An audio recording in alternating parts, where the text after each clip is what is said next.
The Point Forward podcast, Milwaukee Bucks chatter from the Milwaukee Journal Sentinel. Hello, everybody. It's been a little bit of time. The Milwaukee Bucks in the midst of the All-Star break. It has been an eventful All-Star break for the Milwaukee Bucks, both in and around the All-Star competition and elsewhere, which we're going to talk about. Lots of interviews. Maybe we'll have some fun with that. But once again, I'm JR Radcliffe, host of the show, and I am joined by two Bucks reporting luminaries with the Milwaukee Journal Sentinel, Jim Owczarski, who is already on the road in Minnesota, ready to see this game against the Timberwolves on Friday night, and Lori Nickel, columnist for the Milwaukee Journal Sentinel. And let's start with a vibes check. The second half is about to begin. Lori, I definitely want to hear from you because we haven't had you on in a minute. Where your head is at with the Milwaukee Bucks? They're 3-7 under Doc Rivers. I think there's clearly a little bit of stress going into the break, and it maybe even coming out of it. It feels, I said on the last time we talked with Jim, a little bit of desperation based on some of the moves they're making and some of the way things are feeling. But how do you feel about this team? Just blank check going into the second half. Throw that record out. Just throw it out. All right. Boys. They had the flu. They had pneumonia. They had meningitis. What? No, not that. What's the other one?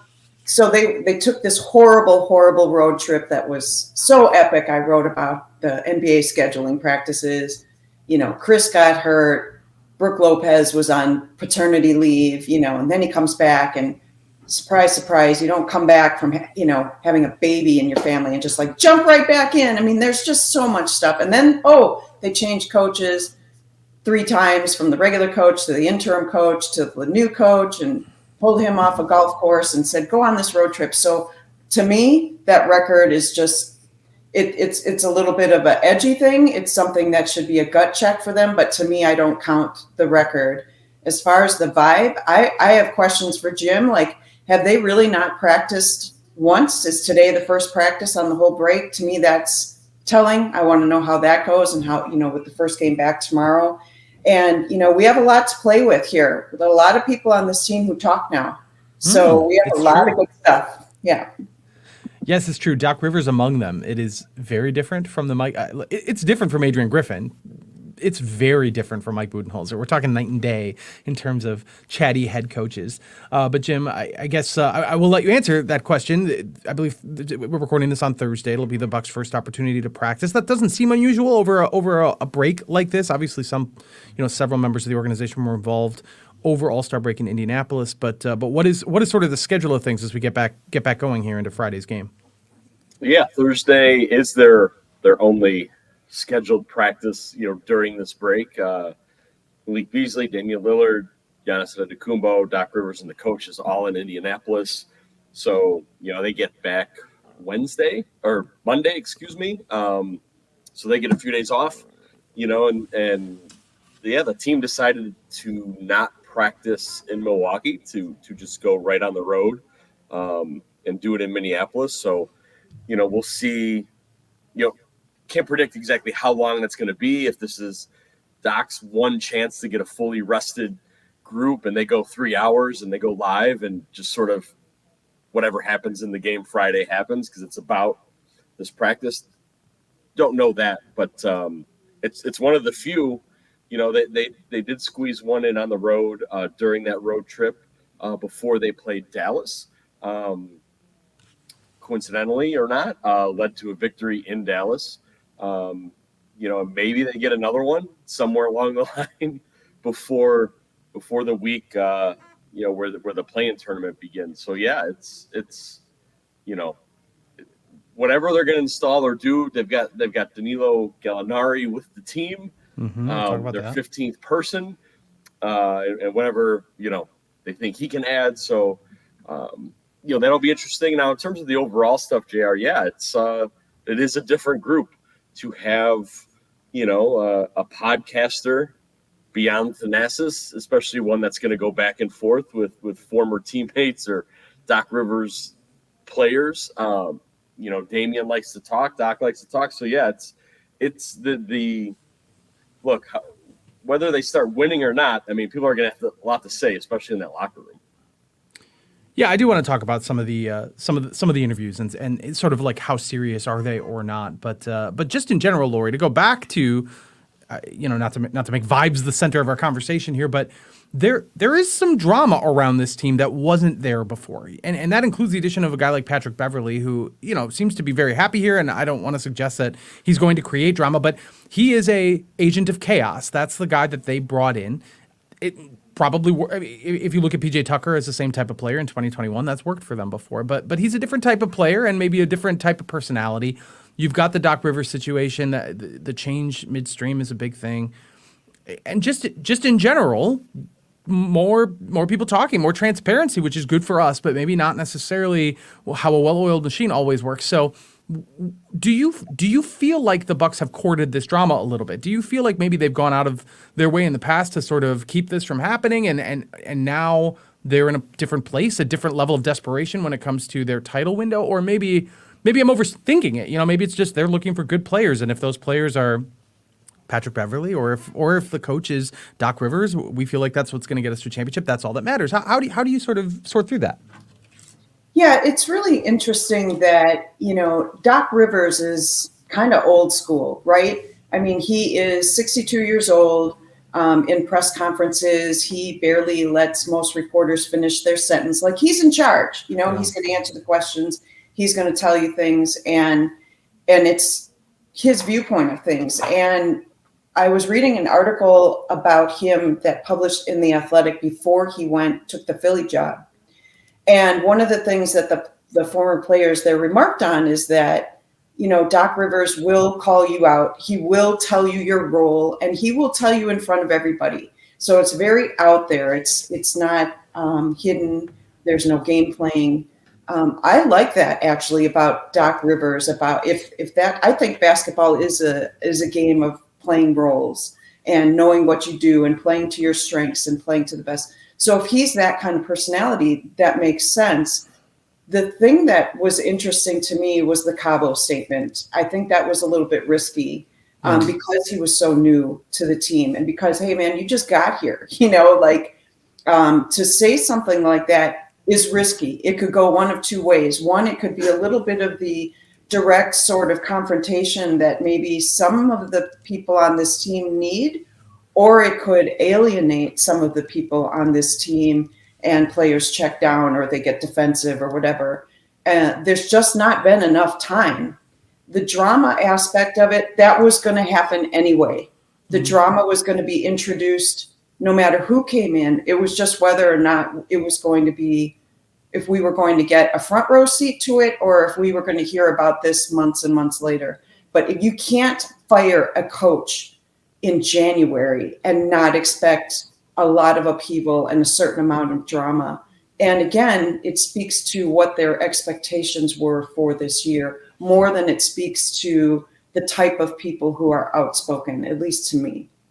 Yeah, and like we said on the last podcast, even with the record being what it is, 3-7 going into the break with Doc Rivers, there has been improvement defensively. Now, we recorded that before the loss to Memphis, which, Jim, I got really frustrated a couple of years ago about that loss to Houston, which I think was during the 2021 championship season, so it absolutely did not matter. But that loss in Memphis was bad against backups on a team that's bad to begin with, and they really struggled. So, yes, that Cabo comment, definitely, JJ Redick definitely made note of it and caught a lot of people by surprise.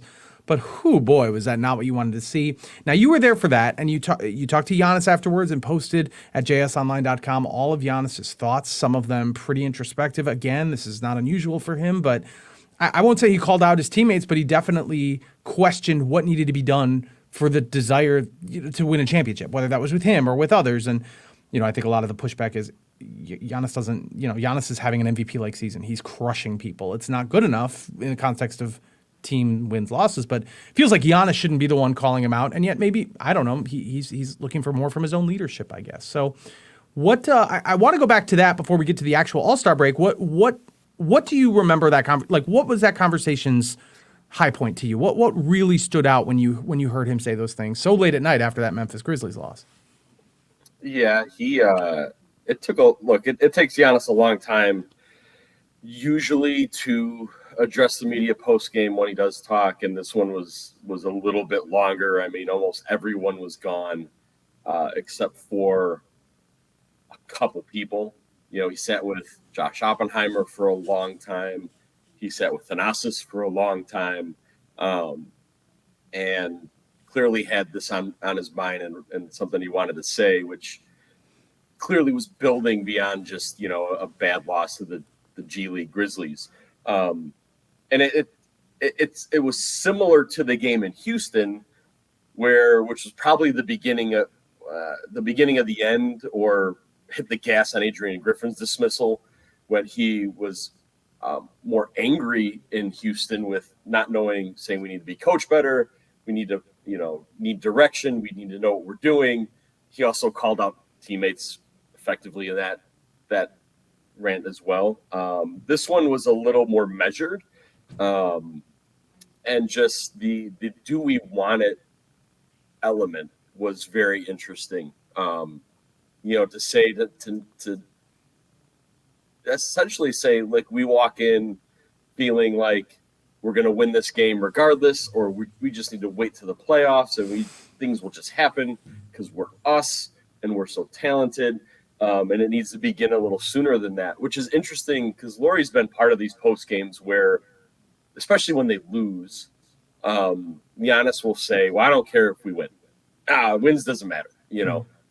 I've won 19 in a row. That doesn't matter. Or, we've been the 1 seed and that doesn't matter. And then yet it does matter. Like, if they were 7-3, I don't know if he's sitting there telling us how much they want it, because he's seeing maybe some evidence to that.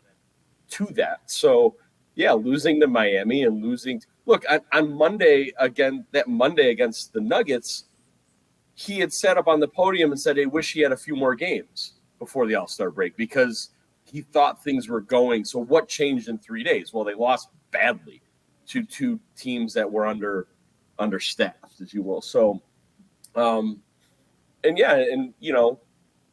had asked him about, like, how do you, that's clearly, that's an intangible. How do you get teammates to do something like that, like play hard or want to win? And, that's where he turned it on himself. It's like, well, I can't control that. All I can do is,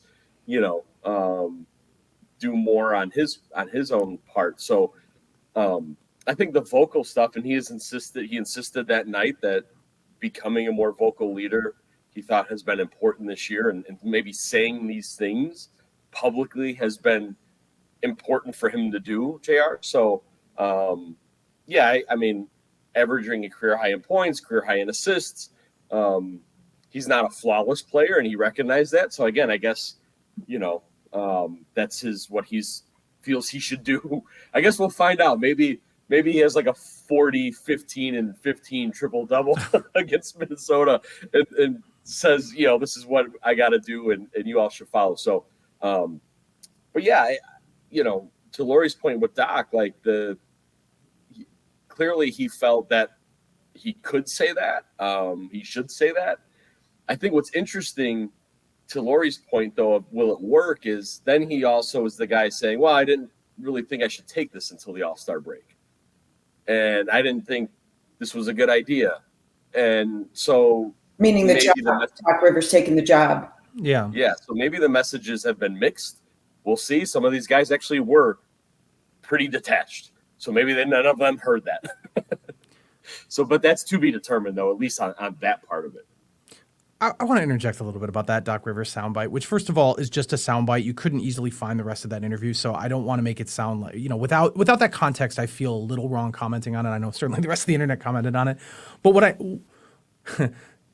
I don't believe him for a second when he says that he was hesitant about taking the job. And no, I don't know Doc Rivers, and I know he's trying to show professional respect for Adrian Griffin, and I can appreciate that. But come on, if you didn't want the job, or even had hesitance to take over, the two of the best players in the world with a very good championship window, you would not have done it. You wouldn't have left a very cushy ESPN situation. Of course he wanted the job. So I found that a little bit, that one did rub me the wrong way a little bit, but it is just one little clip. There's a bigger context, so I don't want to, I don't know. Lauri, you wanted to say something about that. I have a question.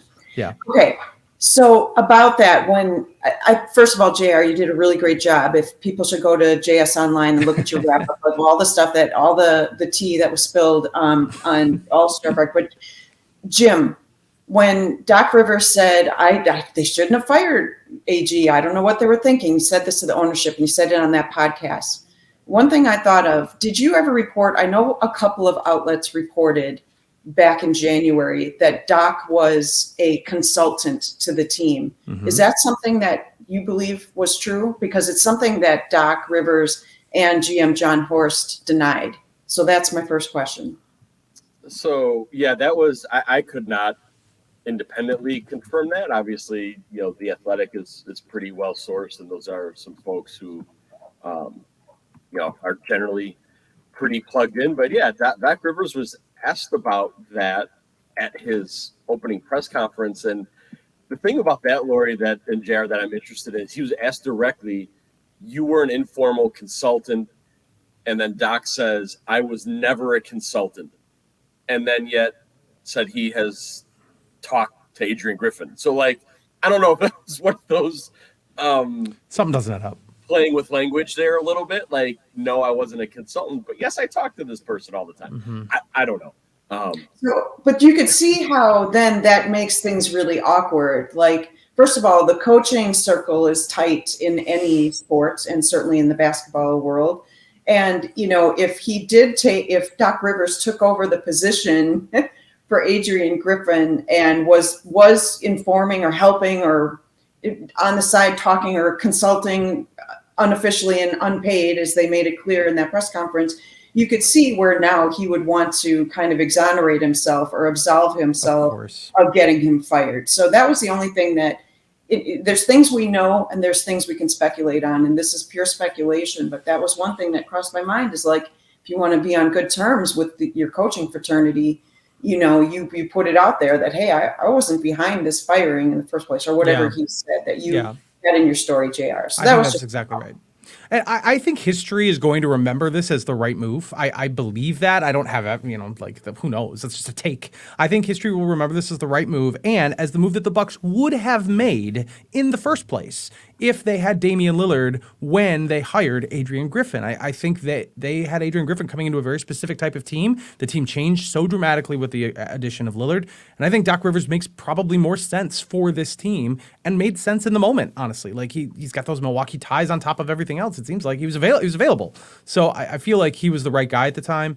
If this team were what it was before the Lillard trade, I think Adrian Griffin seems like a perfectly good hire. So I think that's how history is going to remember this is they had to change course. It would have been what they wanted to do in the first place. And it was ultimately the right move, but obviously the results are going to bear that out. We'll see what happens there. Jim, I wanted to dovetail into the All-Star Game itself because what a weekend for Wisconsin and the Milwaukee Bucks. I mean, it started with Bo Ryan, longtime Badgers coach, getting as a finalist for the Naismith Hall of Fame. We had a couple guys in the Rising Stars game, Alondas Williams and Brandon Podziemski. I think I keep saying that wrong, but that was cool. Podziemski's having quite a year. That's kind of a cool story over in Golden State. And then obviously the big stuff. Damian Lillard wins the 3-point competition. He defends his title. Then he is the game MVP, albeit controversially, with hometown guy Tyrese Haliburton, Oshkosh native, having a really good game as well, continuing his ascent. So you were there for all that stuff. Great stuff from jsonline.com from Jim in Indianapolis. But, rather I recapped it. There's, it's an All-Star game. There's not a whole lot more to say, but give me your highlights. Give me your 2 or 3 things that really stick out that you're going to remember from this experience. Well, the first thing, and I wish it would have worked, but I mean, Alondas Williams trying to dunk on Victor Wembanyama immediately.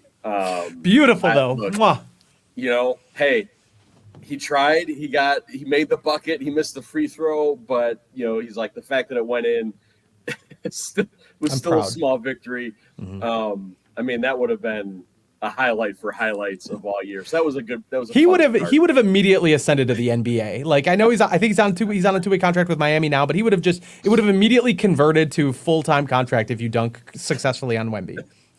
So that was a good start. But that's not what people are going to remember on a broader level. Yeah, I think, one thing which I don't think anybody will see unless they're a diehard Pacers fan, that they're going to go and look at all of the videos of these things. But for some reason, NBA PR interrupted Tyrese Haliburton's post-game press conference. And then he so much so that he's answering a question about the weight of being a franchise leader / savior. Like and he's like into this like thoughtful answer about like, and it makes sense. He's in Indianapolis, right? It's like, Of course.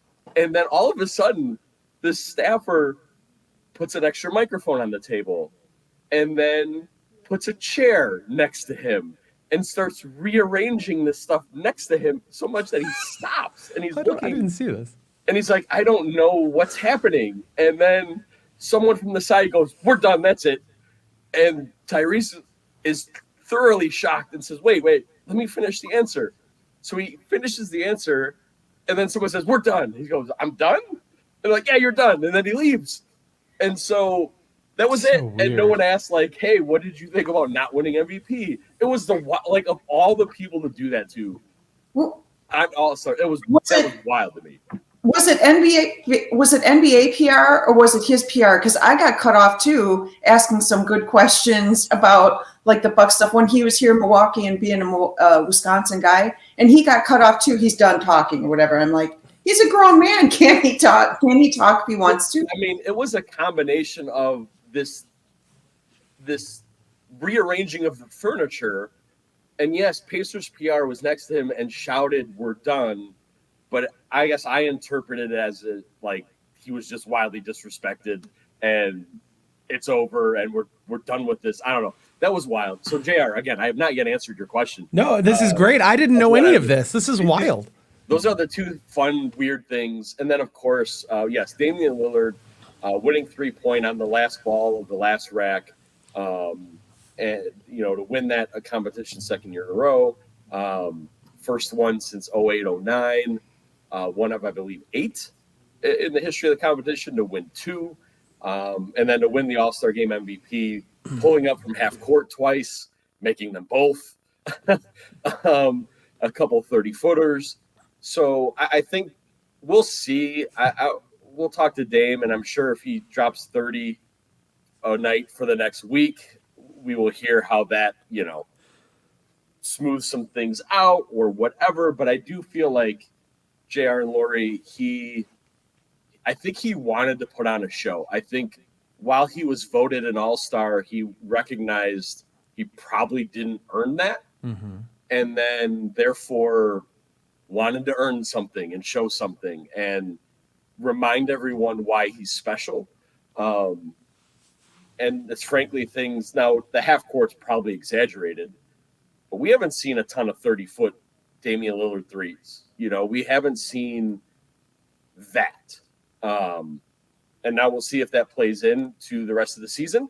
But that stood out to me as someone who wanted the thing. Look, when Giannis wanted to win it, it was clear he wanted to win it. Mm-hmm. Like, sometimes these guys make a decision, and then everyone else sort of rocks with that. And maybe it was a little surprising that he stole it, as our colleague Greg Doyle wrote, from the Indy Star, from Tyrese Haliburton. But I don't know. Like, it was cool. We haven't seen that from Dame, really. And we'll see if it has any effect or if it was just a cool moment in the season. Yeah, I definitely got the same vibe that he wanted to put on a show. I mean, people need to remember this is the first time he was voted a starter. That had not happened in the Western Conference. So in the Eastern Conference, he gets that chance. Pretty clear that like Jalen Brunson or somebody could have started over him. That there were certainly candidates to take that spot. I was actually surprised when he was named a starter. So I do think there was a little bit of like, let's not forget that I'm pretty good at this. I also, as far as the MVP goes, I loved Greg Doyle's column, and I love the fact that there's a new chapter in the Pacers-Bucks rivalry. I'm here for all of it. Let's go. I mean, Dame was booed mercilessly after that. I mean, like, there were enough Pacers fans there. I mean, they booed him during the 3-point. They booed Malik. Like, yeah. I mean, Doc was booed. Giannis was booed. Yeah, I mean, Pacers fans, like, spent the money. That was not a corporate crowd.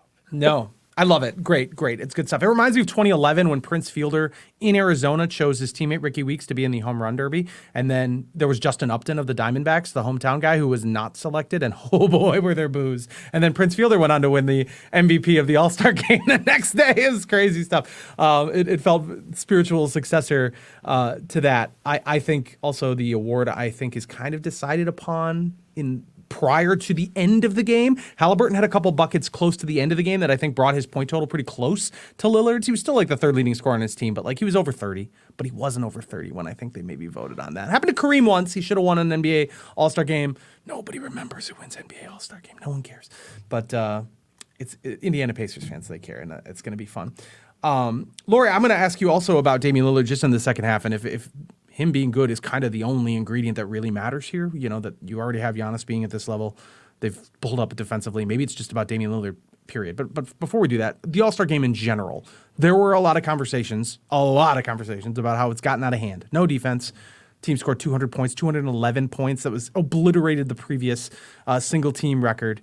I'm curious what you think. I lightly made fun of that because ultimately it's an all-star showcase, and I just truly don't care. If guys are out dunking all day long, that's cool. That's fun. My kid loves it. My middle schooler loved this game. He was talking about it through Tuesday, all the dunking and the half-court shots and stuff. But there was no defense. That is not hard to dispute. What do you think about it? Where are you at with the all-star game? You mean me or? Yeah. You? Yeah, how do you feel about it? I barely watched. I had it on as wallpaper while I was cleaning my house. I wanted to see how Dame did. Mm-hmm. The fact that you're 8th grader or middle schooler, that's the target audience. That's what I think too. And that it's a party for the people who did well in the NBA. So that's all I take it. I take none of it journalistically. And actually, you know, again, I'm the mom of this podcast. I wish everybody could have had more time off to rest and get off their legs. So I don't love it. I don't hate it. I don't care, but I wasn't interested in any of that stuff. I maintain that my lawn. Get off my lawn. I maintain the 2020 way was fine. They had an Elam ending. You know, there was pandemics. Well, actually, 2020 that was before the pandemic, so never mind. But one quarter of basketball was so elite. They did their 3 quarters. They paid tribute to Kobe Bryant with this Elam ending, and it was incredible, high level. You'll never see it again, all-star basketball. That's what you want. I want 3 quarters of them dunking and flying and taking half-court shots, and 1 quarter of awesomeness, and I don't know why we got away from that. I don't know why that's too complicated for people to appreciate. I feel like that's the way to do it. But I don't know, Jim, real quickly, how do you feel about the all-star game? You were there, you saw it. Is it as disastrous as people make it out to be?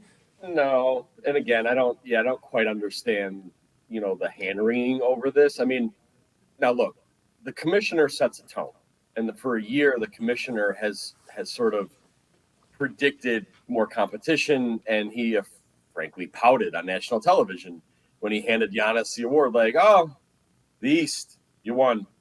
Here you go," and like walked off.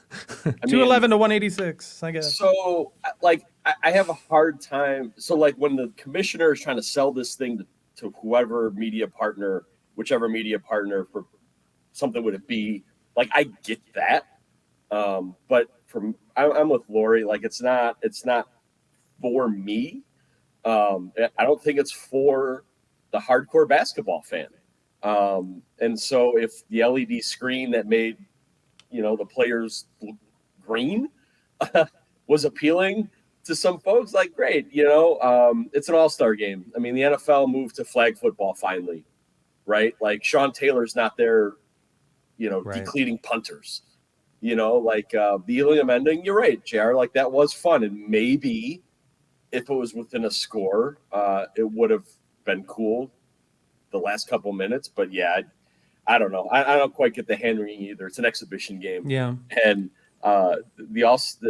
the league sets it up like it's Super Bowl, and all of the players who are involved in the game, though, are the ones doing all the product pitches and the parties. It's not like the Super Bowl where all the other teams show up, right, and do all that stuff, because, you know, the Chiefs and the 49ers are sequestered in their hotel. Mm-hmm. Like, they're not doing that stuff. That's a really good point. Yeah. Giannis and Dame were like, I don't know what they were doing, but they were doing a whole lot of other stuff that had nothing to do with anything than their own pockets. So, like, am I shocked that they were, like, wiped? No. So, yeah, I don't know, JR. It was I disagree from our basketball brethren who just seem to really care about this, because it's not for us. It's really not for the players in a lot of ways. So, yeah, it's fine. Yeah. Sidebar, Adam Silver has some, according to some reporting yesterday, some new stipulations for cities to host the All-Star game. Milwaukee, of course, we hope is in the future plans, even though, you know, they missed out on this last cycle. But Now they need 3-star hotels, or sorry, 3 5-star hotels. Milwaukee does not have 5-star hotels. What is going on? What do you need those for? We're about to host the Republican National Convention, and now you need hotels and X number of flights flying to our airport. Just hold it in Los Angeles every year, Adam, if that's what you want. Ugh, I don't understand that. And they've got to work around it because they're not just going to not give it to Milwaukee after all of this. Like, at some point, Milwaukee's getting an All-Star game. He said that. Yeah, I'm sure that's... I don't know. I mean, Indianapolis doesn't have 3 5-star hotels. Neither does. No, but they won their bid before this like new stipulation. So maybe someone complained about the room service downtown Indianapolis. Yeah, put it this way: there are not enough NBA markets that fit those parameters. Just briefly here, and also a lot of those cities that don't want to host the thing all the time. Right. Like, in order to have it, you must want it. And, not all these places want it. So, right. Yeah, I mean, whatever. That's fine. Good reporting by our colleagues down at the Oklahoman, because Oklahoma City is dumping more public money into their arena to fix it up. So they got some details on that. And, I mean, maybe it punts Milwaukee down the line here, but I don't see how, that prevents the city from getting it at some point. Yeah. All right, Lori, I'm coming back to that question about Damian Lillard. It feels to me like we've talked about a lot of the ways that the Bucks have backslid compared to previous iterations of this team, specifically defensively. And yes, their lineup has changed a little bit, but I wonder if it is simpler than that. Damian Lillard has occasionally been the star player, and then there are games where he's just not himself. And whether it's like a comfort thing or whether it's a fit with the other guys on the court, I don't know. But like he's not Damian Lillard, the future Hall of Famer right now. He's just a very, very, very good player. And I wonder if that difference is the difference in the Bucks being a championship contender or not. Right now, I don't think they're anywhere close to the Celtics. I don't think they need to be this second. But do you think it's as simple as saying if Damian Lillard is his like best version of himself, the Bucks are going to be contending for a championship, easily contending with the Celtics for the Eastern Conference? How do you feel about that? I don't think it's that simple. I think it's really, really complicated because we're asking a very established player to change how he plays. And when he plays defense, he can no longer, he can no longer just like shadow a guy or be in his face or even contest. Like if you're going to play the kind of defense that Giannis likes and that previous Bucks teams have been known for, it's spots. It's funneling people from the perimeter down to Giannis and Brook in the paint. It's about establishing positions on the floor. It's about being really physical and moving people out of the way, meaning the opponent. And, every time I've seen Damian Lillard play, and I just focus on him and his defense, he seems like a very willing participant. It's just not the kind of defense that the standard has been set here in Milwaukee with 2 really elite players in the back with Giannis and Brook Lopez, and then with the really good perimeter defense that they've had over the years with Wes Matthews and with, of course, Drew Holiday. And Eric Bledsoe even. Eric Bledsoe's a good defender. Thank you. So much so. I forgot about him. So that takes a toll. Playing that kind of defense takes a toll on your offense. That's part number one with Lillard. The other thing is, again, I get back to playing roles on this team. And there was a point in that Chicago disaster. I don't know if you remember, Jim, but we were down there. We went together at the end of December, and the Bucks lost, and they lost pretty badly. I really think Damian could use Chris Middleton on the floor more often. There was a play at the end of the game where Chris was trying to direct traffic, and he was trying to tell people where to go. Chris was doing what Chris does. If you watch Chris and Giannis over the years, they're talking on the bench. They're still talking when they come on the court after an ATO. They're always talking. Chris Middleton was talking to Damian Lillard, and Lillard walked off and walked to the bench because it was a timeout, and Lillard was frustrated. What's the call? I really think that's not anybody's fault. When I asked Chris about that, Chris was like, time and place. I need to get to know him. I need to know when I can talk to him about things and when I need to back off, let him do his thing. That's something that Giannis and Chris Middleton worked out years ago, in 2015, 2016, Lillard is thrown in here. What was it, September or something? I mean, it was really last minute. He's trying to blend in. The expectations are different. This is supposed to be where he gets his ring. And so you have all these other expectations. I don't see how that can not take away from the offensive end. And then we could do a whole podcast about how his offense blends and complements what they already have here. And he often mentions that there's two alphas in the room. Well, how does that work? Usually you don't have two alphas, so how does that work with him and Giannis? I cut them all a bunch of slack in this area because just as they were getting things going, they fire the coach and they change things, and meaning getting things going a little bit between Giannis and Dame. And then there's this upheaval. I think we're all still wondering where the pick and roll thing is, this magical pick and roll that was supposed to happen. I swear I see it more with other guys than I see with those two. So that's why I asked you, Jim, about practice. Is this really their first practice back? How are they going to pull this together? They're great players and everything, but I cut them a lot of slack. It isn't as easy as it seems, as Dame does Dame and Giannis does Giannis, and everything works out perfectly if they just play top of their game. Yeah. Basketball is still a game of role playing. The bench has to help. There's support, and they're still figuring it out. Jim, I want you to weigh in on that as well, and we can work in more about Middleton because he's hurt right now. We don't know when he's going to be back, presumably. I don't know if you have any sense of what that timetable would be, but that's also, Damian Lillard can go back to that all-world player, and Chris Middleton still probably needs to be here for the Bucks to win a championship. So give me your thoughts on this. I mean, really quickly on Chris,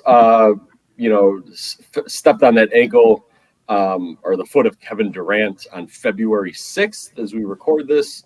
It is February 22nd. So, I mean, look, when it happened, Giannis thought maybe that Philadelphia game coming up, maybe there's that home game against Charlotte the 27th. We don't know. The Bucks, when they choose to not say anything, things are not said. So we'll see if Chris is here. That'll be a big step, whether and then if he practices, but he wasn't in any sort of walking boot after the fact. He wore it out of Phoenix, but it was still a pretty good sprain when he stepped on Durant, and we'll see if he's going to be able to get going here, and then maybe ramp back up a little more quickly than we're used to seeing Chris Middleton ramp up. And he is important. Yet again, JR, we're on a podcast talking about how important Chris Middleton actually is to them doing the thing they want to do. And he does make life easier for Damian and Giannis in this way. But Lori is 100% right. It is more complicated than just, as Giannis has been wont to say very often, we want Dame to be Dame. But that's not, I don't know if the Bucks would be cool with Dame being Dame, meaning taking 3 or 4 35-footers off the bounce, with 7 seconds into a shot clock, right? And who knows? Maybe we'll see it. Maybe they do want that, or didn't know that they wanted it, and he's going to have to start doing some of that to get himself in a different space. There isn't practice time, and Doc said, his essentially 2 weeks on the bench, these shoot-arounds have been practices to a degree. They've gone much, much longer. Giannis in Memphis had said, and at the All-Star break had said, it's been draining, to have these really extended shoot-arounds where they're doing some more stuff. Then they have to play a game. Maybe they're just exhausted mentally, physically a little bit to play some of these games. Doc admitted he probably couldn't do that much longer, so we'll see. We'll see if what he says at that time has come, where those shoot-arounds can't be that long. Now, I will simplify it a little bit because I can't add much to what Lori said. When it comes to the playoffs, the Bucks will have the 2 best players on the court at any given time in the Eastern Conference. And while all of those things are true, if it's a close game in the final 3 minutes, whether they're running 2-man pick and roll or not, there's still Damian Lillard and Giannis. And no one has anything for them. Yeah. And maybe it looks like the Griffin stuff in the sense of, you know what, Dame, we can't have you play hard defense because we need you to score 12 points in the fourth quarter. And I think that's still something they're struggling with. You know, Laurie has written a couple times about Malik Beasley's efforts on defense, and that's true. And like Malik has to try, and Dame has to try. But at some point, Malik can't go 1 for 9. If they want to go to the finals, he can't go 1 for 9 from 3. And does that mean he can't try as hard? That's when they did this, and that's I think what they have to figure out is to be a little better, which they have become, but then not be so, not lose the specialness on offense, which they leaned into. So, again, that's all to be seen. And to a degree, JR, it is as simple as, can Dame make 43% of his shots and 39% of his threes, which we haven't really seen yet? Some of it is that, and some of it is Giannis just continuing to be, the best player in the Eastern Conference. So it's a little bit of, it is that simple, to Laurie's point of it's not that simple. And I guess that's why you hired Doc Rivers with 36 games left to figure that out. Getting close to getting out of here, Jim. I feel like we should at some point mention Danilo Gallinari, who was signed. Good discipline by us, I feel like, to maybe wait until 40 minutes have gone by. No offense to Gallinari, who averages like 8 points a game, 8.3 points per game or something with Detroit this year. He's not the player that he was a few years ago. And we've seen this team sign guys, who've been bought out before, and they haven't really done a whole lot. Some guys, Marvin Williams was okay. I don't know. Is there any reason, like, when are we going to see him? In what role, I should ask, if any, like, I don't know. Is there anything to know about Danilo Gallinari, I guess? Yeah. Look, I think the 15th person was only playing 15 minutes a game this year in Washington and Detroit, blew out his left ACL for the second time in his career 2 years ago. I think he had signed with Boston, right? And it's been several years, 2018-19, with Doc Rivers, 20 points a game in 30 minutes as a full-time starter. Mm-hmm. Long time ago, especially when you're 35, coming off your second ACL. Look, I don't know if he was on a minutes restriction with that 15 per game. I do know he wanted to play for Doc again, and he feels like he's going to play more than 15 minutes a game. So that will be interesting to see whose minutes he takes. He doesn't play defense anymore. He shoots threes still at a pretty decent rate. So that's a thing. So yeah, we'll see. Maybe if Chris is going to be out for a little bit, there's still some room for him. I mean, he's a stretch big. He's 6'11", or 6'10", and he's going to shoot threes. He's not a rebounder. He's not a defender. He's just, some people don't really call him a 3-point shooter so much as he was a scorer back in the day. And those are two different things. So I guess we will find out. But generally speaking, yeah, like, he could be a guy who helps them get to the playoffs and then maybe plays a role in a series somewhere. But yeah, I don't think, Pat Beverly was the guy they went out to get to make a tangible really direct impact on the stretch run of the playoffs. All right, Laurie. Coming back to the biggest picture possible, I'm feeling like this is the Bucks' last chance, and I think that's probably pessimistic because obviously we know Giannis is going to be here beyond this year, so it feels like there should be a chance. But to me, it still remains to be seen if Damian Lillard is going to be happy here, is going to fit here, and want to stay in Milwaukee. I mean, even if he's under contract, like that doesn't mean that he's going to stay in Milwaukee. I don't know about the supplementary pieces. The fact that their draft capital is just so drained. I think what did we say? 7 years before they have a real first-round draft pick again. Like, I feel like we're at the edge of a precipice, and that goes back to what I said earlier. Is there a whiff of desperation in bringing in Doc Rivers and going out and courting some drama because we can't have any safeguards anymore. We got to go for what we've got here. I don't know if, like I said, I don't know if that's pessimistic. How do you feel about it? Do you feel like we are approaching maybe the end of a Bucks era, or do you still see sunlight for what's to come the years beyond this, and it isn't all about just what happens in 2024? I don't know if I can answer that question the way you want me to, a yes or no. Sure. But I will say this.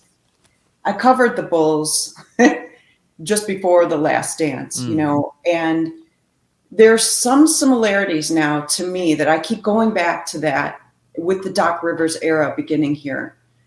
Back in the mid 90s with the Bulls, Jordan was everything, right? He was oxygen to the brain. He was everything. Mm-hmm. And then there were really specific role players on that team.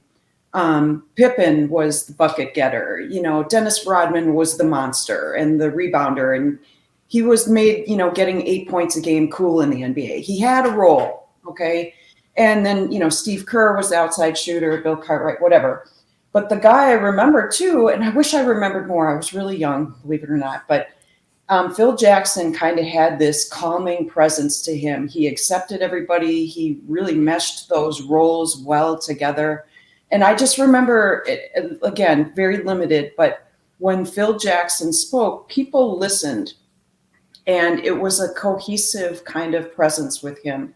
To me, that's the question with Doc Rivers. Without looking forward or looking at what's happening next year or any of that, I can't even do that. To be honest with you, I can't. To me, I'm so locked in to this really special group that they have right now. This is so unusual for Milwaukee, Wisconsin. And people who are here know that, like we don't get this all the time, even though we've had MVPs in other sports and we've been very lucky. This is kind of a golden era for the Bucks. And I'm locked into what could happen in the next several months. And can Doc Rivers, at his age, pull these different personalities together? Can he get more out of his bench? Can he get the young guys engaged and feeling like they have an active role in the bigger picture? And can he get Giannis and Damian Lillard and Chris Middleton, the big four, the big five, whatever you want to call those guys, get them to play off each other I want some moxie and some fight to them. I have been kind of stunned with how much, the Bucks are not the NBA darlings right now. They are not liked by other teams at all. And it's not just Miami that doesn't like them. It's spicy. And it's not just Indianapolis that doesn't like them. Utah hates them. Memphis was jacked to beat them. Boston, of course. Everybody wants to take a swing at the Bucks. Where's the the alpha kind of, you're not doing that to us stuff. You need that with the calming presence of the coach and the 95 assistant coaches that they have. They have a lot, yeah. I'm looking at, if we're talking Last Dance and parallels and similarities, I'm looking for a couple of times Doc has said in press conferences, look, we need to make a decision. Our defense has to be clarified. We need to decide this, like enough talking, we need to do this. I kind of like that leadership. I'm kind of interested in how it'll play out. And, the fact that they're all the chips are into this season, I'm totally willing to see, I don't want to look at the cliff right now. I don't want to see the waterfall that's coming that we're going to go over. I want to see, I'm really interested in what happens now. Yeah, I mean, to say they're in a Last Dance, JR, implies that they even made it to the ball.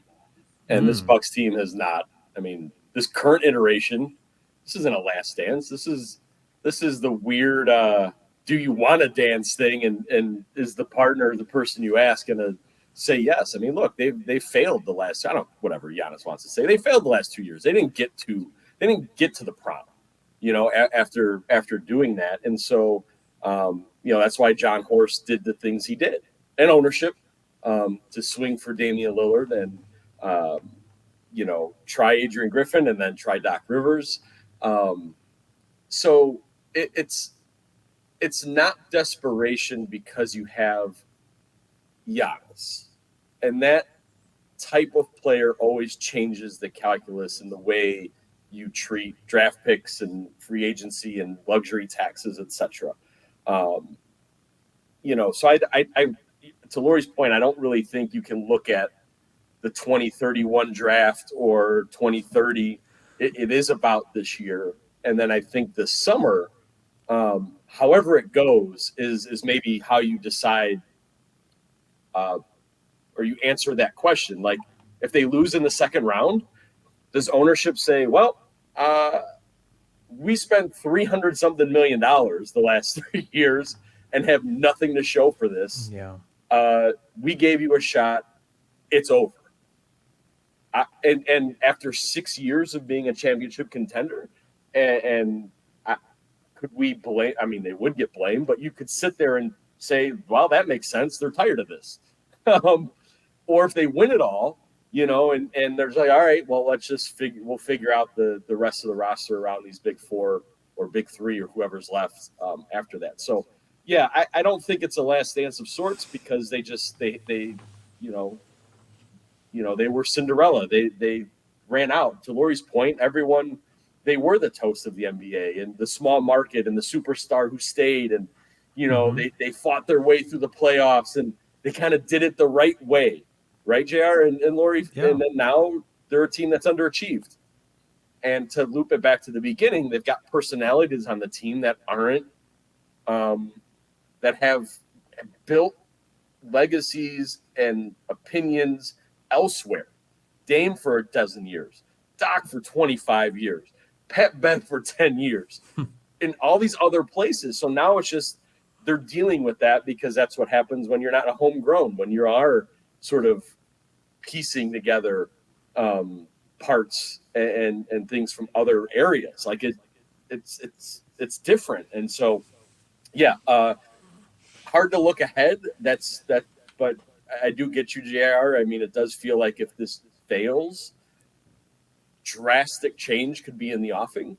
But maybe just getting to the finals and losing is enough. And they sort of run it back and realize, well, year 2 of all of this, it's going to look a lot better. Look what we did last year when it was so dysfunctional. Yeah. You know, what if it's normal, or as normal as it can be? And if it's a second round and out, you know, I think anything's on the table. But I don't know if that adds to this year. Like, I don't think the players are thinking that. At least if they are, like Chris. All I'll say is Chris has admitted he thought about that. The championship year against Brooklyn, like, is this over? Chris wondered this summer when he didn't resign and Brook was a free agent, is ownership going to decide 2 years of this was enough? So I'm not so ignorant and naive to think players don't think bigger picture, but they're in it. Like, it's not like they're in it. Like, I don't know if maybe Dame's wondering about his summer and his future. But I don't think that's detracting from what he's trying to do right now, because he asked to be in the situation. So yeah, I don't know.